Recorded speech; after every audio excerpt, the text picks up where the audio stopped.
Now we'll work more on the fourth section. Let's bring our control curves back. And first, what we need to do is add a little follow through in the head as the body's moving back, because we're definitely missing that right now. So let's first hit play to get a feeling of the speed at which the body's moving back, so we know how much to rotate the head forward as the body's moving back for the follow through. We'll select the head control now, and let's go to about frame 112, and there we'll go to the channel box and rotate the head forward some, like that, and translate it forward as well so the neck's moving along. Now let's see what happens when we hit play. Notice that's much better. Now we're getting some nice snappy follow through here. Bam. And for the follow through afterwards, rather than adding another key, we can just take this key on frame 115 and delay it a little. So we'll select it, and let's move it back about 3 frames to frame 118. Let's see how our movement's looking now. We could even hide our NURBS curves so we could just focus on the character without any distractions. And we'll hit play. Great. One more time. Let's hit play. Notice that's much better. So with the follow through added in the head, let's move on. We'll bring back our control curves, and now we're working on the part where the character is lifting the weight off the floor. Let's hit play to see how the timing is there.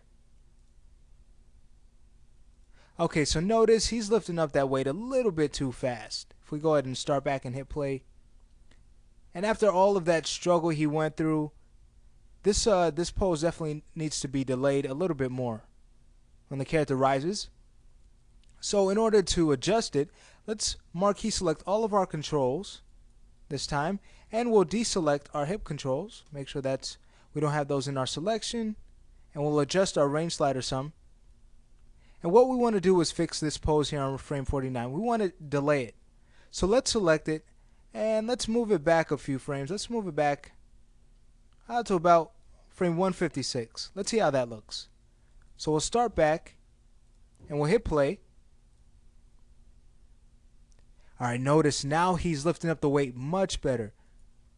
Okay, he's really showing more strain in lifting up the weight, as we want him to do. So that part's better.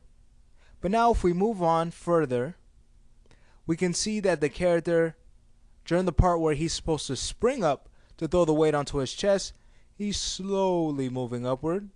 So we need to adjust the timing there. And we can also use add a moving hold to fix that.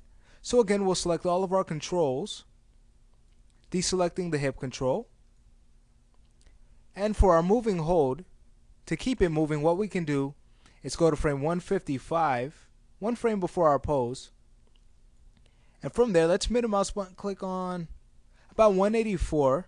So once we're there, we'll press Shift W and Shift D and see how our movement looks. So hit play.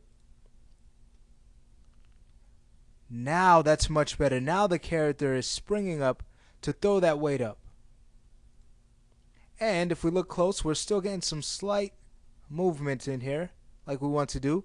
And we're going to add a little bit more to it when we start doing the squats for the character. But for right now, we're having great results in our animation. So let's move on to the next section that we can start tweaking, which is the squats. Let's give him some squats before he actually throws up the weight. So he's going to prepare himself a little bit more, as he should. So this time we'll just select the barbell control and the center of gravity control.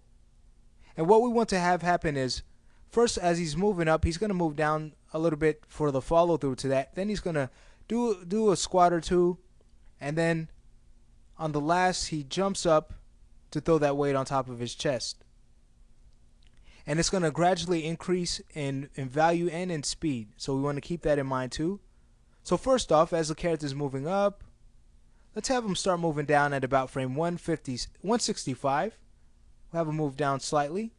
Then we'll test out the movement. Start back and hit play. Okay, great. So again, we'll hit play. Great. So he's going up, and then for the follow through and the downward movement, he goes down pretty slow like we want him to. And now he's going to start doing his squats. So we'll have him move upward at about frame 173. Let's have him move up some. And remember, it's going to gradually increase in speed as well. So this time, for our next pose, let's go to frame, let's say about frame 179, and we'll drop the character even more. So that by the time he does spring up, we really have that pose exaggerated to make it look like a forceful spring up, like he's really trying with all his effort to throw that weight up, which he should be doing. So we'll hit play to see if we like our squats.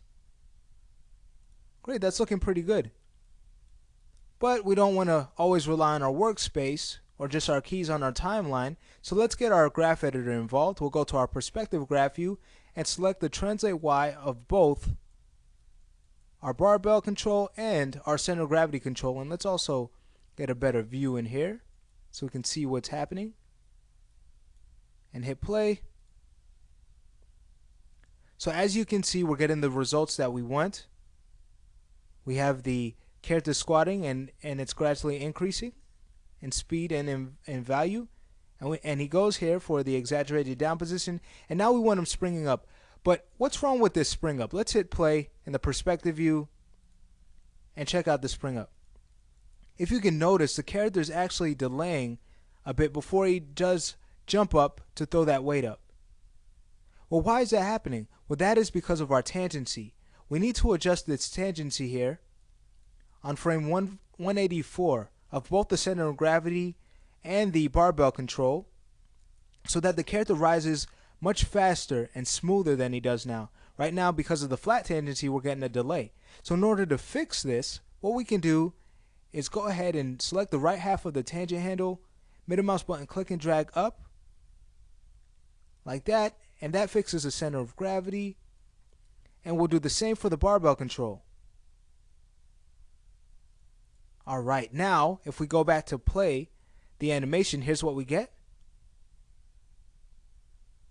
Notice now, great, we have a much faster leap up as the character builds up his momentum to throw that weight up. And it's much smoother too. We don't have that pause that we did before. Now's a great time to do a play blast to check out what we've worked on in this lesson. So we'll hide our NURBS curves. Again, find a nice view to play blast from. Maybe from this side, 3/4 view. And start one off. Here's our result.